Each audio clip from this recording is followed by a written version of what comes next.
Hello, আমি আজকে কুরকুরা ভিন্ডি বানাবো। তা দেখো, ভিন্ডিগুলো আমি ধুয়ে রেখে দিছি। ভিন্ডি কোনোটা অনেক বড়। তা এখন আমি কাটবো, কিভাবে কাটবো সেটা আমি দেখাচ্ছি। এই আজ দিল্লিতে যে এত পরিমাণ গরম পড়েছে, গরমের ছোটো ঠান্ডা লেগে যাচ্ছে। ভীষণ গরম পড়েছে, মনে হচ্ছে 50 ডিগ্রি গরম পড়ে গেছে। তো ভিন্ডিটাকে এভাবে আমি সব ভিন্ডিগুলো কেটে নেব। এই দেখো, আমি যতটুকু ভিন্ডি নেব সব ভিন্ডি কিন্তু এরকম লম্বা লম্বা করে কেটে নিয়েছি, আর এরকম এক কাটা দিয়েছি এরকম। এবার এতে আমি কি কি মশলা দেবো তাই তোমাদের দেখাচ্ছি। এতে মশলা দেবো নুন, নুন বেশি দেবো না, যেরকম নুন পরিমাণ খাও। আর দেবো শুকনো লঙ্কা গুঁড়ো। আর এখন দেবো, এটা হচ্ছে কর্নফ্লাওয়ার।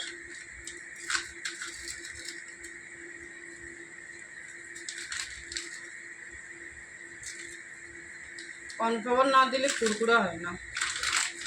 আর দেবো ময়দা। এই দেখো, এটা হচ্ছে ময়দা। ময়দা বেশি দেবো না, অল্পই দেবো। দিয়ে এটাকে এভাবে মিক্স করতে হবে।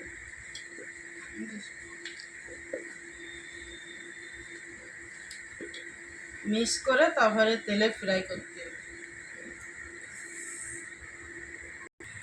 কড়াইতে দেখো আমি সাদা তেল দিয়ে দিছি, আর ভিন্ডি এই যে আমার মাখানো হয়ে গেছে। এখন আমি তেল গরম হলে দেব।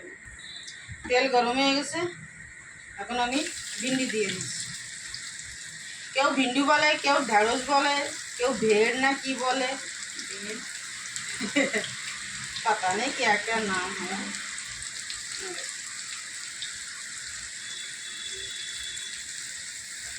ঢেঁড়স আর ভিন্ডি, কুরকুরা ভিন্ডি কিন্তু এইভাবে বানাবে। আর যখন হয়ে যাবে উপর দিয়ে সাদা তিল ছড়িয়ে দেবে, খেতে কিন্তু খুবই সুন্দর লাগে। ডাল দিয়ে খাবে, ভাত দিয়ে খাবে, খুব টেস্টি লাগে। কুরকুরে ভিন্ডি এইভাবে বানাতে খুব ভালো লাগবে খেতে। পুরো একদম কুরকুরা হয়ে যাবে ভিন্ডি। এটা না, চাউলের যে আটা হয় না, চাউলের গুঁড়ি, ওটাও দিয়ে ভাজতে পারো। তারপরে বেসন, বেসন দিয়েও ভাজতে পারো।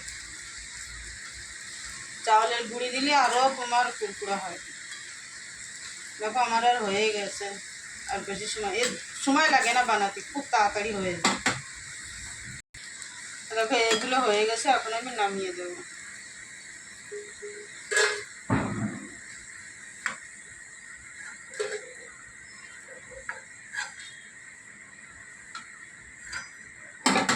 এবারে বাকি যেগুলো আছে এগুলো দেবো। প্রচুর গরম পড়েছে, প্রচুর গরমের জন্য না সব ঠান্ডা হয়ে যাচ্ছে, এত গরম পড়েছে। জানি না কি অবস্থা হবে।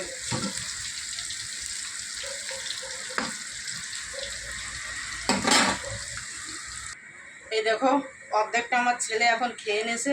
খেতে কিন্তু খুবই টেস্টি। এইভাবে ঘরে বানিয়ে খেয়ে দেখবে, খুবই ভালো লাগে। তা ভিডিওটা যদি ভালো লাগে লাইক করো, শেয়ার করে দিও, আর ইউটিউবে দেখলে সাবস্ক্রাইব করে দিও। বাই।